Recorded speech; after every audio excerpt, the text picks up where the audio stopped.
नमस्कार साथियों, आज मैं फिर से एक बार हाजिर हूँ आप सभी के सामने इंग्लिश में कुछ नया लेकर। आज हम इंग्लिश में पढ़ेंगे जीरंड और इन्फिनेटिव के बारे में। ये है अपना gerund and infinitive and इनफिनाइटिव।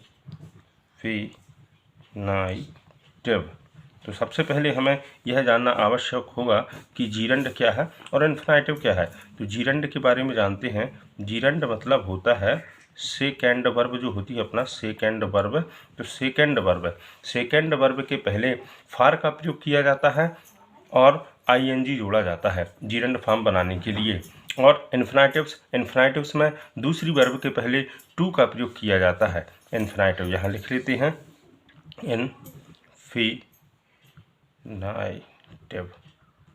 Infinitive. इसमें सेकेंड वर्ब जो होती है, सेकेंड वर्ब, इसके पहले टू का प्रयोग किया जाता है। तो आइए एक एक करके हम जीरंड और इन्फिनेटिव के बारे में पढ़ते हैं। आशा करता हूं कि आपको यह वीडियो बहुत अच्छे से समझ में आएगा और आप एक नई चीज़ सीख पाएंगे। तो कृपया कर दोस्तों हमारे चैनल को लाइक कीजिए, सब्सक्राइब कीजिए और शेयर कीजिए। तो चलिए पढ़ते हैं सबसे पहले जीरंड के बारे में। तो इसके लिए नियम होता है सबसे पहले नियम को जानेंगे कि वह कौन सा नियम है जिसके बारे में हम जीरंड को आसानी से समझ सकते हैं। तो आइए पढ़ते हैं। जीरंड वर्ब में आईएनजी लगा हुआ रूप होता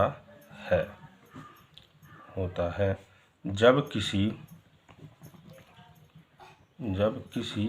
एक वाक्य में दो वर्ब मतलब क्रिया, दो क्रिया एक साथ आती हैं तो उसका जीरंड फॉर्म बनाने के लिए, तो उसका जीरंड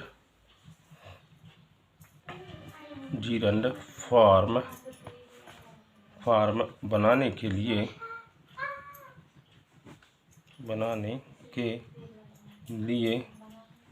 सेकेंड वर्ब के पहले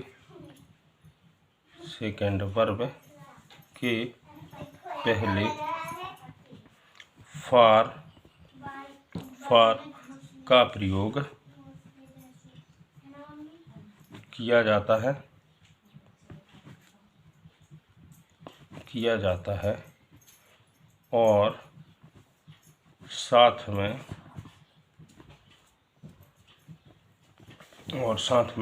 आईएनजी जोड़ते हैं। तो चलिए साथियों जानते हैं जीरंड कैसे बनाया जाएगा और कैसा सेंटेंस होगा जिसमें दो वर्ब एक साथ आती हैं। ध्यान से देखिएगा, आपको एक ही बार में समझ में आ जाएगा कि जीरंड फॉर्म कैसे बनाया जाता है। तो चलिए दोस्तों पढ़ते हैं आगे। एग्जाम्पल से समझते हैं कि जीरंड कैसे बनाया जाएगा। एग्जाम्पल ऐसा लेंगे जिसमें दो वर्ब एक साथ आएगी। जैसे एग्जाम्पल है कि राम विद्यालय पढ़ने जा रहा है। देखिए साथियों, इसमें दो वर्ब एक साथ आई हैं। ये पहली वर्ब है जाना और दूसरी वर्ब है पढ़ना। सॉरी, रहा नहीं है, पहली वर्ब है जाना और दूसरा है पढ़ना। तो इसकी इंग्लिश बनाने के लिए कैसे बनाएंगे, इसका जीरंड फॉर्म बनाने के लिए कृपया ध्यान से देखिएगा। सब्जेक्ट है सबसे पहले राम। जीरंड बनाने से पहले हमें यह देखना होगा कि जो वाक्य है वो किस टेंस का है। तो दोस्तों वाक्य के अंत में रहा है आया है मतलब इसका मतलब होगा कि वाक्य प्रेजेंट कंटीन्यूअस टेंस का है। तो आइए बनाते हैं इसको। जीरंड फॉर्म कैसे बनेगा। सब्जेक्ट, सबसे पहले वाक्य में सब्जेक्ट को लिखते हैं, फिर वाक्य को आखिरी से प्रारंभ करते हैं। आखिरी से सब्जेक्ट लिखा, फिर वाक्य आखिरी से, यहाँ है से। सब्जेक्ट है अपना राम, है के लिए इज। वर्ब क्या है, जाना। वर्ब है जाना के लिए गो में जोड़ देंगे आईएनजी। राम इज गोइंग, कहाँ जा रहा है, Ram is going to school. देखिए साथियों, अब यहाँ पे देखने की आवश्यकता है। पहली वर्ब हो गई गोइंग, दूसरी वर्ब अब आई है स्कूल के बाद। Ram is going to school, काय के लिए जा रहा है स्कूल? पढ़ने। तो Ram is going to school for reading.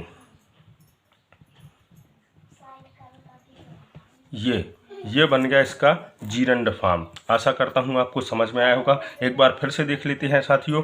वाक्य अपना राम विद्यालय पढ़ने जा रहा है। इस सेंटेंस में दो वर्ब एक साथ आई हैं। एक वर्ब है जाना और दूसरी वर्ब है पढ़ना। तो जीरंड बनाने के लिए नियम अपन को मालूम है कि जीरंड फॉर्म बनाने के लिए सेकेंड वर्ब के पहले फॉर का प्रयोग किया जाता है और साथ में आईएनजी जोड़ते हैं। सेंटेंस है राम विद्यालय पढ़ने जा रहा है, सब्जेक्ट लिखा राम, है के लिए इज, जाना के लिए गोइंग, कहाँ जा रहा है? विद्यालय, तो स्टूल, और दूसरी वर्ब के पहले फार का प्रयोग, दूसरी वर्ब है पढ़ना, पढ़ना के पहले फार, और पढ़ने के लिए रीड बोलते हैं, रीड में आईएनजी जोड़ दिया। इस प्रकार ये अपना जीरंड बन गया। आशा करता हूँ आपको समझ में आया होगा। अब अपन पढ़ते हैं इसके आगे इन्फिनेटिव के बारे में। तो आइए साथियों इन्फिनेटिव को पढ़ते हैं। तो इन्फिनेटिव है साथियों, इन्फिनेटिव भी जीरंड के जैसा ही होता है, लेकिन इसमें सिर्फ एक फ़र्क हो जाता है कि इसमें दूसरी वर्ब के पहले टू का प्रयोग होता है और दूसरी वर्ब में आईएनजी नहीं जोड़ा जाता है। तो नियम है इन्फिनेटिव वर्ब में टू लगा हुआ रूप होता है, अर्थात दूसरी वर्ब के पहले अब फार का प्रयोग नहीं करेंगे, टू का प्रयोग करेंगे और वर्ब के फर्स्ट फॉर्म का ही प्रयोग किया जाएगा। एग्जाम्पल अपन वही लेंगे, उसी एग्जाम्पल को दोहराएंगे। राम विद्यालय पढ़ने जा रहा है, ताकि हमें आसानी से समझ में आ जाए कि राम विद्यालय पढ़ने जा रहा है सेंटेंस को जीरंड कैसे बनाएंगे और इन्फिनेटिव कैसे बनाएंगे, है ना साथियों। तो चलिए पढ़ते हैं। एग्जाम्पल है अपना राम विद्यालय पढ़ने जा रहा है। तो इसकी इंग्लिश होगी सब्जेक्ट फिर से वही राम है ज्यों का त्यों। वाक्य को अब आखिरी से प्रारंभ करेंगे। है के लिए इज, वर्ब है जाना, जाना के लिए गोइंग कहाँ जा रहा है? विद्यालय, तो गोइंग टू स्कूल। अब देखिए साथियों दूसरी वर्ब आई है, दूसरी वर्ब है पढ़ना। तो दूसरी वर्ब के पहले टू का प्रयोग कर दिया और फिर वर्ब का फर्स्ट फॉर्म रीड ही लिखा रहने दिया। तो Ram is going to school to read, ये जीरंड फॉर्म हो गया साथियों। देखिए कितनी आसानी से अपन ने इसको पढ़ लिया। अभी तक आपको यह सब कठिन लग रहा होगा, लेकिन आशा करता हूँ इस वीडियो के बाद आपको कभी भी जीरंड और इन्फिनेटिव में परेशानी नहीं जाएगी। तो दोस्तों इसी प्रकार की नई नई चीज़ों को पढ़ने के लिए कृपया कर हमारे चैनल को लाइक कीजिए, सब्सक्राइब कीजिए और शेयर कीजिए। धन्यवाद।